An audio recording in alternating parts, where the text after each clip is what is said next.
Alright, so frogs part 2.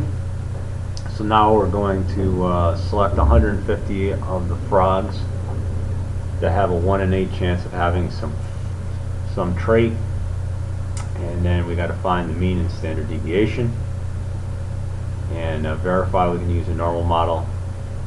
And if he finds it in 22 frogs, does that prove it's become more common? Okay, so let's just take a look at this. Okay, so the mean and standard deviation. So he has 150 frogs and a 12.5% chance of having this trait. So what does that mean? That means that you would expect it in about 18.75 frogs. And the standard deviation is the square root of NPQ, which is the square root of 150 times 0.125 times 0.875. And that standard deviation comes out to 4.05 frogs. Okay.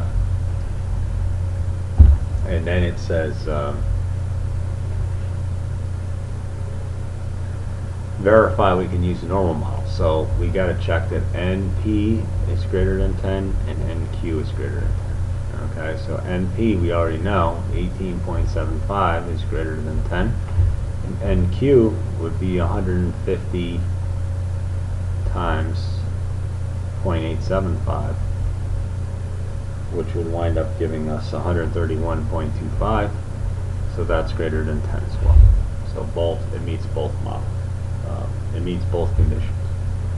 And then the last one is, it says if he finds it in 22 frogs, does that mean that the trait has become more common? Well, let's do a little z-score here. And if we do this out,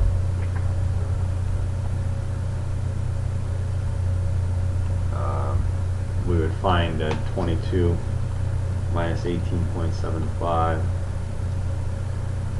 we get this is like 0.8 standard deviations above the mean. So it's not more than 2 standard deviations away, so there's no evidence here that this trait has become more common. It's just that in his sample he got more frogs with this trait than expected, but I wouldn't say that that's evidence unless it was more than 2 standard deviations above the mean, and then we could start looking and saying, okay, well maybe this trait has become more common.